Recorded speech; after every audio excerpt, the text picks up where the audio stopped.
Muy bien, vamos a continuar con la sesión de capacitación sobre la temática de la información y comunicación. Vamos a entrar un poco en lo que es la naturaleza de la información. ¿Cuál es su origen? ¿De dónde nace, surge? ¿Cómo se crea la información? Y actualmente, ¿cómo se toma esta naturaleza de la información? Antiguamente existían pensadores y filósofos en la edad griega, donde surgió Platón.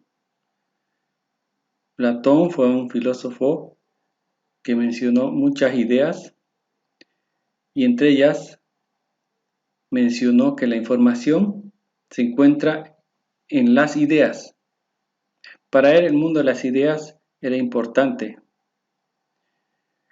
Por eso ha publicado y ha escrito diferentes textos y tratados, tanto de la vivencia social, la política y otros asuntos. Entonces, para Platón, la información nacía y se emanaba a partir de las ideas que generaba el ser humano. A partir de estas se pueden convertir en la información. Ideas que pueden tomarse de distintos puntos de vista y estas ideas nacen a partir de los datos recogidos del medio externo. Asimismo, también Aristóteles, un filósofo griego en la antigüedad, dice que ha sido reconocido por ser un autor enciclopédico, el más portentoso que haya dado la humanidad. En esta época, Aristóteles no solo era un filósofo, también estudiaba las matemáticas y a él se le atribuyen muchos conocimientos que han sido articulados en tomos y libros, como son las enciclopédicas. Entonces, Aristóteles también tenía un grupo donde estudiaban las funciones de la naturaleza con un enfoque matemático, la organización de la naturaleza de una forma calculada, llegando a descubrir ciertos principios importantes para saber cómo funciona la naturaleza. Por lo tanto, para Aristóteles también la información podía provenir de la naturaleza. Y aquí él menciona, la información está dada y se encuentra en la naturaleza. Entonces, para Aristóteles, era importante estudiar la naturaleza, la parte biológica, natural, los reinos mineral, vegetal y animal, cómo funciona, cómo se desarrolla esta interacción, crecimiento y desarrollo hasta su declive. Entonces, para él, ha visto una relación de matemática, a la cual se ha llegado a tomar como referencia y dato lo que se conoce como el rectángulo de oro, aquel cuya medida universal se toma para todas las cosas y seres vivientes, como plantas, animales, vegetales, aves. Todo en sí radica en estas formas. De ahí mismo, también en la arquitectura griega puede notarse este estudio profundo de la naturaleza, sacando estos datos aritméticos y matemáticos, y se lo puede evidenciar en la arquitectura griega, el Partenón y los edificios, como tiene una proporcionalidad muy equilibrada y en torno a los a los estudios profundos que se realizó a estos pensadores, como Aristóteles, en la Edad Antigua. Aquí tenemos un pergamino antiguo, de la Edad Antigua, donde están escritos aquí unos grafos que están en idioma chino. Aquí vemos una figura representativa de lo que nos puede llegar a representar la escritura que está aquí, ¿no? Esto es uno de los primeros pergaminos que da evidencia de la escritura, de la información que se empezaba a transportar en estas épocas, para medio de comunicación entre las conexiones de las comunidades locales. Bien, esto hablamos de la comunicación de los datos y la información de forma manual. En una época después de Cristo se encontraban muchos rollos de información, en los cuales podemos ver un caso muy conocido, el caso de la Biblia, que ha sido una recopilación de muchos rollos ubicados en el Mar Muerto, ¿no? Un conjunto de libros religiosos donde se los articula en un solo libro llamado la Biblia. Después ya en la edad, cuando estaba la edad antigua también, se ha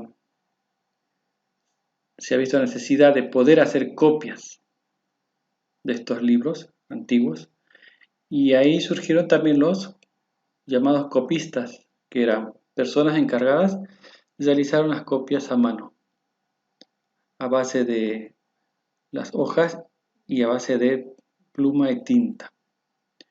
Le podían traspasar noche tras noche, día tras día, cada hoja de un libro completo a un libro vacío, nuevo. Entonces todo ese trabajo lo hacían ellos los copistas, ¿no? Y guardaban estas copias en catedrales, ¿no? Generalmente, o en iglesias y en pasadizos de túneles, donde quedaba mejor resguardada la información. Para ese entonces, la información no era muy difundida, estos manuscritos. Entonces, llega la época de la imprenta, ya donde se ideó la aleación de metales que produjo tipos móviles y flexibles. Unas piezas de metal pequeñas donde se incrusta un carácter y se va colocando de manera vertical varios caracteres para formar una palabra, un espacio, una coma y así, una línea, una oración y un párrafo, pieza por pieza, carácter por carácter o letra por letra.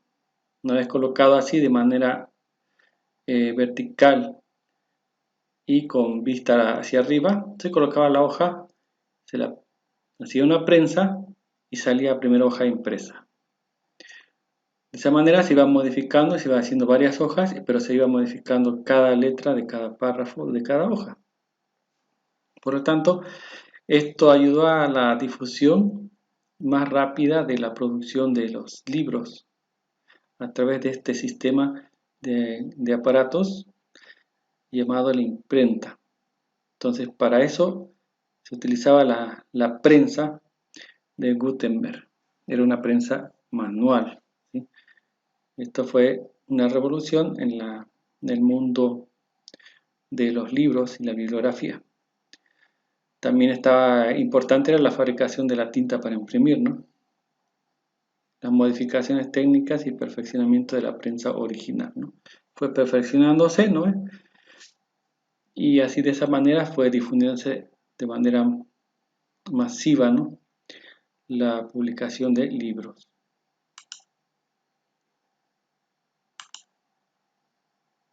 Bien, entramos ahora en esta parte en el siglo XX ya, en la sociedad de la información. Aquí es un continuo avance tecnológico que provoca un gran flujo de la información, que junto con la aparición de redes como Internet y la era de la globalización, propician una sobreabundancia de información en la que los usuarios deben enfrentarse al proceso de elegir la correcta dentro del mar existente.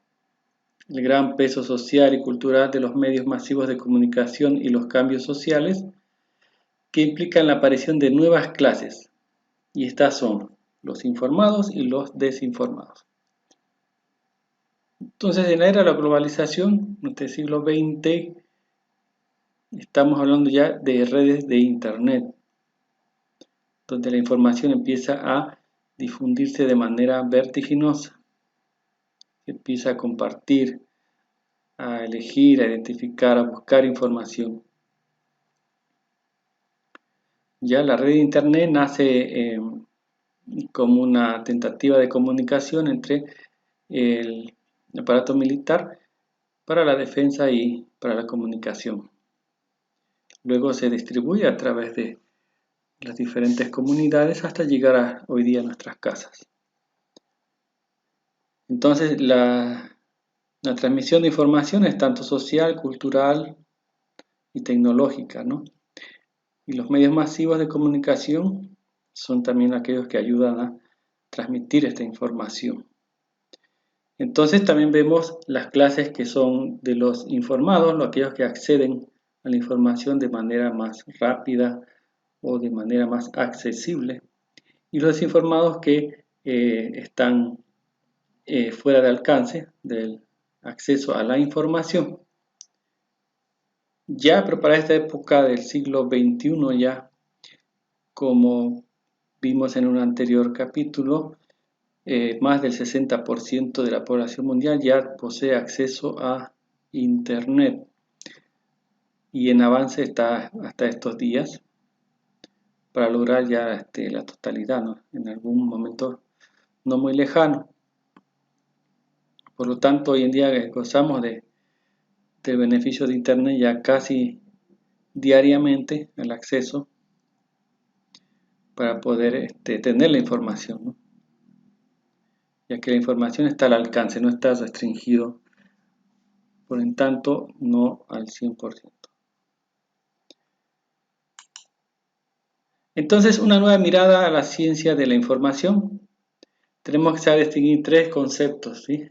Y en 1992, P. Ingwersen realizó una distinción entre dato, información y conocimiento. Él plantea que los datos aislados solo pueden ser información potencial. Un dato, por ejemplo, es el sexo, la edad, el género, el ingreso monetario. Son datos simples. Los datos aislados solo se convertirán en información real si se percibe por el individuo, ¿no? Entonces, si lo percibe, si este dato se transforma con una coherencia, un sentido, ¿no? Entonces, y se lo procesa de una forma sistemática y entendible, entonces realmente se transforma en una información donde la puede percibir el individuo, el receptor. Luego la información se transformará en conocimiento.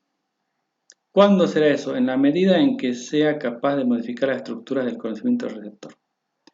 Entonces, en la medida que esta información transforme las estructuras cognitivas del receptor, logrará entonces surtir el efecto del conocimiento.